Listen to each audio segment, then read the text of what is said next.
I want to talk to you today about your seventh year. When we've struggled in an area for a long time, it's easy to think this is the way it's always going to be. I'll always struggle in my finances. I never get any good breaks. My marriage will never improve. We just don't get along. Too often we see it as permanent. People tell me, Joel, I've always been negative. That's just who I am.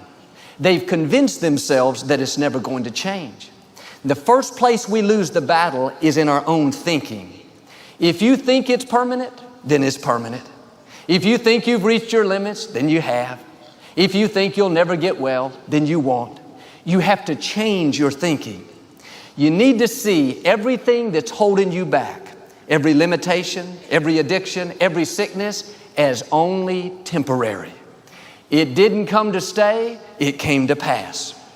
The moment you accept it as the norm, the moment you decide this is my lot in life, that's when it can take root and become a reality. Now, a stronghold in your mind can keep you from your destiny.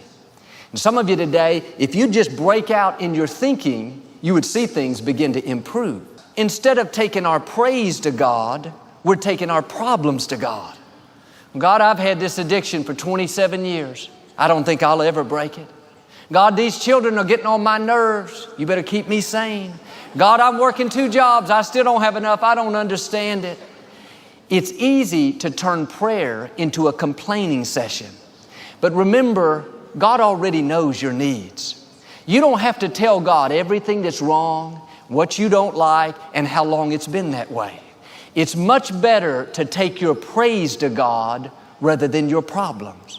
Your financial situation may not look good, but turn it around. Lord, I want to thank you that you're supplying all of my needs. Thank you that you're Jehovah Jireh, the Lord my provider.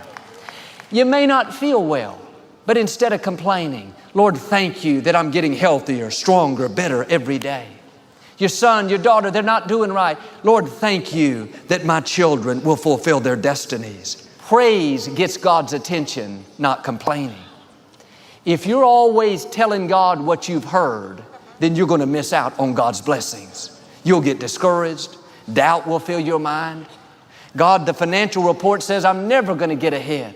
God, my children are running with the wrong crowd. No, here's the key. Don't tell God what you've heard. God says you're the head and not the tail. Now, don't tell Him all the reasons why you're not. God says you will live and not die. But God, the medical report says otherwise. No, quit telling God what you've heard. That's not doing you nor Him any good. It's real simple. Don't take your problems to God. Take your praise to God. I'm announcing we will not live negative, depressed, worried, anxious, stressed out.